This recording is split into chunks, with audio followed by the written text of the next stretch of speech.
Hey guys, Sunday here for Game 6 between SK and Samsung Khan. Fantasy now has won 2 in a row. If he wins this, he will force it to an ace match after being down 3-0. That would be quite spectacular indeed. We do have Fantasy versus Stork. So really, this is a matchup that Samsung Khan, they were hoping it didn't get this far, but they don't want it to get farther than this. Definitely they would want Stork or Jangbi playing the ace match here. So this is going to be played on Fighting Spirit TVP action.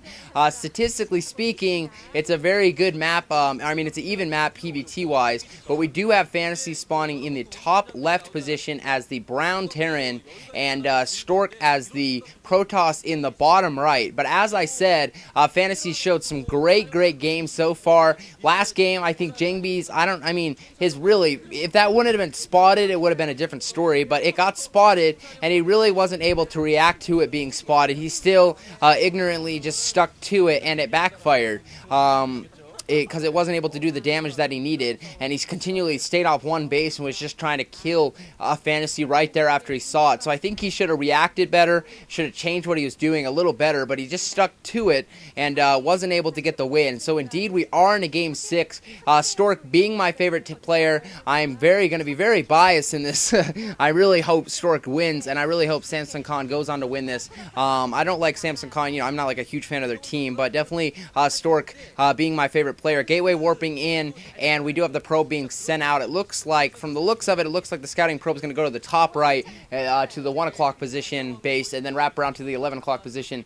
So he will be scouting Fantasy second. Should be able to at least get a scout in the front door. We do have the barracks coming up. What will Fantasy throw at Stork right there, right now? Really, in game 4, he wasn't really, or game 5, he wasn't really able to react. He was able to react, but he really wasn't really able to do what he probably had planned. He saw the robo, he reacted much better than Jangbi reacted to him seeing the robo, and was able to react and just stay on the defensive and win because his economy was superior, just because he was able to just because Jangbi really didn't expand, poured so much into those Reavers, and wanted to win the game so badly right there. But Fantasy's defense was very good that game.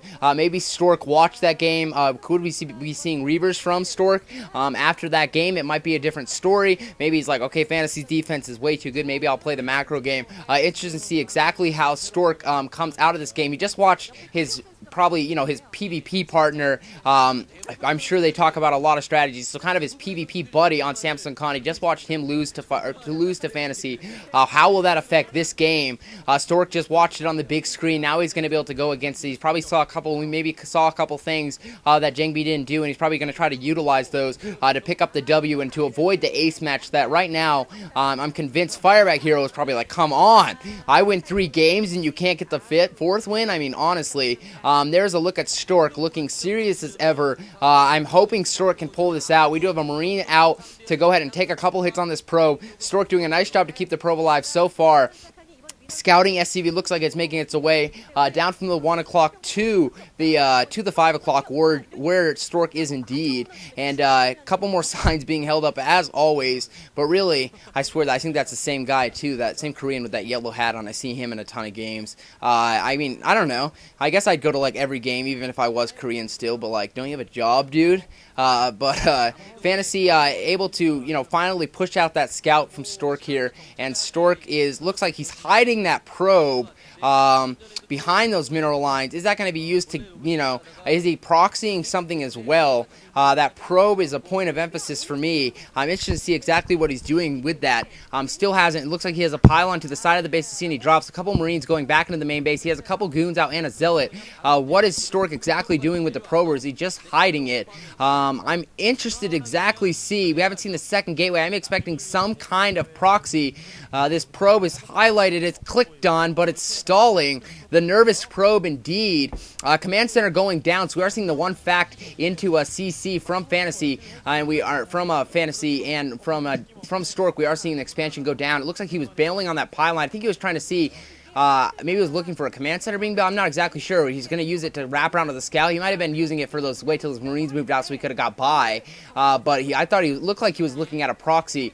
But he has snuck the probe behind the mineral line now, so now he's going to be able to know exactly when the command center is coming out for Fantasy. He knows with the CC being made that he's going to be able to utilize a second and probably get a third up in time as well. But we do have the robotics support or the robotics facility coming up, and Siege being upgraded right now as well as the E-base. So we're probably going to see a couple turrets go up here momentarily. Pretty standard build order, a very standard build order from Fantasy. Exactly like Hydra. What a weird thing. But we are seeing 2 tanks fall out with 4 Marines going to be able to push out, and he's actually going to push all the way out. And indeed, Stork has snuck that probe behind.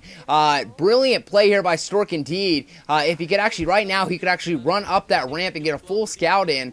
But I think he knows the command center is coming. There's a little push coming from Fantasy, but the number of goons right now for Stork is pretty high. He's going to be able to hold this off if Fantasy does choose to push, but he's probably just going to siege up. The SCV coming out, making sure there's nothing fishy going on, building a turret, and the command center should be floating over momentarily. And now his probe has been spotted. He's missed his window of chance, but he now knows that his command center is coming out, so now he knows exactly what he's doing.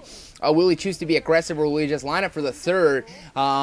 It will be interesting to see. We do have only 2 right now, 2 factories. What does Fantasy plan to do? Probably hold this. A third on this map is pretty easily to get, so I think he can play the macro game. We do see the support bay, so ignore all I said earlier. Indeed, Stork is going to go for Reavers. Maybe he saw something. Fantasy doesn't really know he's going Reavers, but he has a decent guess at it. He saw only the 1 gate being made. He's not seeing 2 gate play. He's already had the eBay going up as part of the build order. So, he's probably going to already have some turrets up. He should be pretty well defended. As you saw, Jangbi went pure 2 gate into Reaver. That is not an economic build order at all. But Stork has went into it. He's taken the expansion. Now he's going into Reaver. This Reaver will harass it, get a couple kills, and make it harder for Fantasy to take the macro lead. Observatory warping as well, but you saw Fantasy already placing some mines behind the expansion, behind the mineral line, so that'll hurt against harassment. But with the Observer, he might be able to actually get Observer out and use this Reaver a little more carefully. We do see a small push coming out for Fantasy. He looks like he's actually going to push right now on the front door, and now this will give him time to build that expansion, but the probe has gotten all the way into Fantasy's base 7 minutes into the game. That's a mistake. Brought all of his units outside, but this is bought in time. Fantasy's going to go ahead and try to line up for a contain right here, and now the Reaver is out. Will this Reaver ability be used aggressively, or will Stork? I think he's going to need to use it to defend. Vultures coming in across the bridge, laying mines, have to force these goons back. Stork's micro good so far. He's going to have to be very careful, though, picking off. Nice job to drop the Zealot, pick off the mines, and now he has forced Fantasy's push back. Fantasy's really not going to be able to contain him with the numbers they have so far. The bunker coming up, maybe if the bunker completed, but I don't think Stork will let that happen. Once Stork gets a few more Zealots, he's probably going to make a push. He still has the Reaver in the shuttle, or he actually could probably send the shuttle across, do some harassment on his own, but he is dropping Zealots, drops the Reaver. It looks like with 1 good shot, the contain will be broken. Dragoons following. Fantasy's contain / push attempt has been crushed. Now expect Stork. A counter is always hard against Terran when you have, only a small amount of units, so expect Stork to probably go ahead and get the third up and running. He's crushed the Terran attack. He's going to gain map control. He's going to be able to roam the middle and pick off all these mines. He's forced all the tank back. Fantasy has lost everything right now. Very well done. As always, the Reaver micro for Stork is always up to par. Always such a fun thing to watch. It's especially his dual shuttle micro. No other player can do it like it. And we do have a Forge coming up as well. He's going to probably throw up a couple cannons, which would be a good move against a player like Fantasy who loves to send out a little Tornado Terran-like. Loves to send out a lot of vultures to harass while he macros up. And he's going to have to now.